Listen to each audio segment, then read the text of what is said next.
So, hello po sir. Good afternoon po. And ito po yung gawa ko para po sa ESP32 po, yung tatlong sequence po. So, ganito po yung ginawa kong setup sa breadboard ko po. Bali po, niline up ko po yung 10 LEDs, then meron din pong 10 na resistor. Then, ito po yung ESP ko. Yan, dito ko po siya sa gilid nilagay. Then, saka ko po kinonect yung mga pins isa-isa po sa LED po. Then, ito po yung ground ko. Yan po, ito po yung ground ko. Then, ito pong black na wire na to is, ayan po yung pinaka-ground ko. Nakakonect po siya sa GND or ground. So, nakasetup na po yung 10 LED ko. Then, dito po sa laptop is nandito po yung tatlong sequence ko. Ito po yung sequence 1, then ito po yung sequence 2, then ito po yung sequence 3. Then, papakita ko po sa inyo kung ano po yung tatlong sequence na ginawa ko po.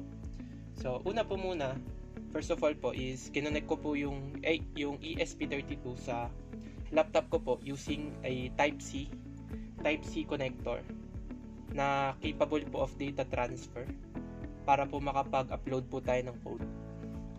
And then, i-upload ko na po yung first sequence po. So, yan po. Makita nyo po sa laptop is compiling sketch na po siya. In-upload na po siya dito sa ESP. So, yan po. Uploading na po. So, yan na po. Na-upload na po. Then, ito pong ginawa kong first sequence po is parang train po siya na ilaw. So, umaandar po yung ilaw, running light po, as you can see po.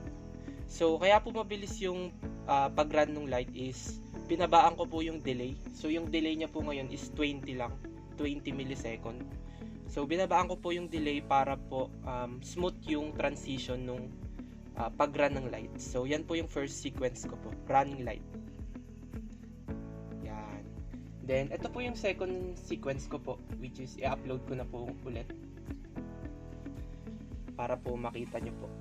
So, compiling sketch na po yung second sequence ko. Yan po, uploading na po. Then, yan po. Ito naman pong second sequence ko is, ang pattern niya po is nag-i-start po siya sa gitna, then nagpa-pulse po siya hanggang sa makarating po siya sa side ng LED. So, yan po.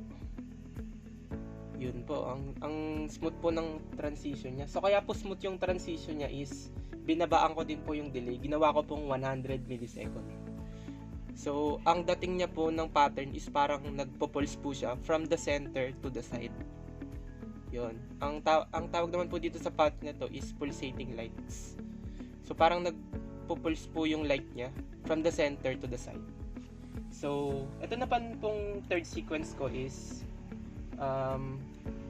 pattern lang din po siya. So, i-upload ko na po para makita niyo po sa breadboard ko. So, compiling na po yung third sequence natin. Yan. Then, ina-upload na po. Uploading. Then, yan po na-upload na po. So, ito pong third sequence ko po is, ang pattern niya po is, nagla-light po yung mga odd number. Una po, yan, nag-add.